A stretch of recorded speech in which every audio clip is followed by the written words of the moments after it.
Welcome to the Fluently Now podcast. We will dive into big ideas and break them down for curious minds like yours. Today, we're exploring a game-changing concept that's revolutionized businesses across the globe: the blue ocean strategy.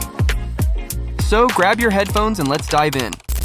So, blue ocean strategy. Sounds like a relaxing vacation, right? Wrong. It's about creating entirely new market spaces. Exactly. Forget fighting over scraps in a crowded market.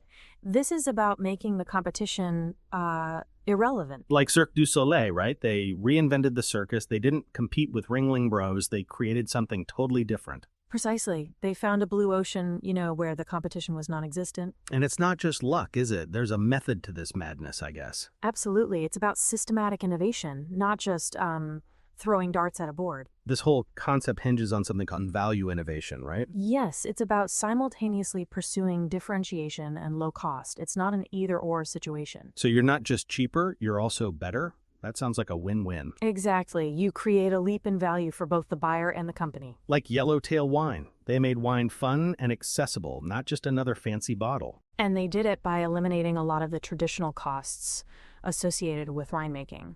Yeah. And how do you actually map this out? Is there some kind of secret strategy map? The strategy canvas is a key tool. It helps visualize where the competition is and where the untapped market space lies. So it's like a treasure map for new markets? You could say that. It shows you how to create a value curve that stands out from the competition. And that curve needs focus, divergence, and a compelling tagline, right? Precisely. Yeah. A clear, focused strategy that's easy to understand and communicate. Right. But how do you even find these untapped markets? It sounds like searching for a needle in a haystack. The book outlines 6 paths to finding blue oceans. One is looking across alternative industries. Like NetJets taking the best of private jets and commercial airlines? Exactly. They created a whole new market by combining the best of both worlds. Another path is looking across strategic groups within an industry. Like Curve's fitness centers, combining the convenience of home workouts with the motivation of a gym. Yeah. And then there's looking across the chain of buyers. Novo Nordisk did that with insulin pens, focusing on the patients instead of just the doctors. This whole idea of looking at non-customers is fascinating. It's about expanding the market, not just fighting for a bigger slice of the existing pie. There are 3 tiers of non-customers, right? Yes, those on the edge, those who refuse your product, and those who never considered it. So you're essentially creating new demand. Exactly. It's about finding commonalities among these non-customers, not just focusing on differences. Right. Once you've identified a blue ocean, how do you make sure it's actually profitable? You need the right strategic sequence: buyer utility, price, cost, and adoption. So you start with making sure your product is actually useful? Exactly. Exceptional utility is the foundation. Then you set a price that attracts the mass market. And then you figure out how to make it at a profit? Precisely. Target costing is crucial. Yeah. And finally, you address any adoption hurdles. But getting an organization to buy into a completely new strategy can be tough. That's where tipping point leadership comes in. It's about focusing on key influencers. Like kingpins in bowling? Knock down the right ones and the rest fall? Exactly. And it's about using resources efficiently, focusing on hot spots and eliminating cold spots. And what about the political hurdles?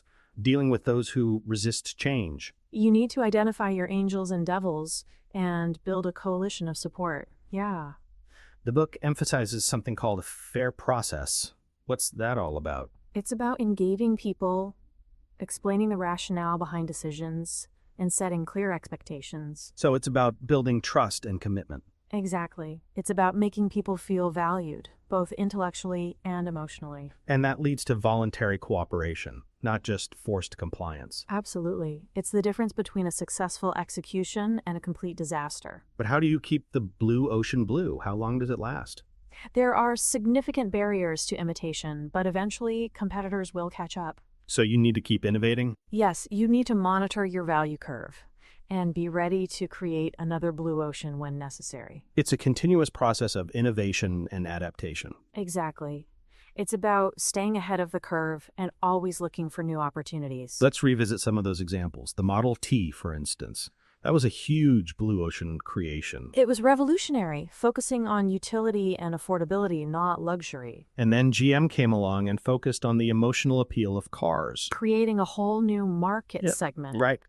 And the Japanese with fuel efficiency. They tapped into a new need created by the oil crisis. And then Chrysler with the minivan. Another example of creating a new category by combining existing elements.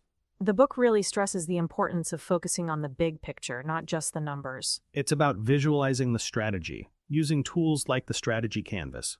So it's less about spreadsheets and more about seeing the whole picture. Exactly. It's about creating a compelling vision that everyone can understand and buy into. And that vision needs to be communicated effectively. Absolutely. Clear communication is key to successful execution. So value innovation is really the key to creating blue oceans. It's about creating a win-win situation for both the company and the customer. It's not just about being cheaper or better. It's about being both. Exactly. It's about creating a leap in value that makes the competition irrelevant. And it's a continuous process of innovation and adaptation. Absolutely. The market is always changing, so you need to be constantly looking for new opportunities. So it's not just about finding a blue ocean, it's about creating one and then sustaining it through continuous innovation. Precisely. It's a dynamic process, not a one-time event. And it's about more than just profits. It's about creating value for everyone involved. That was a great discussion. Thank you.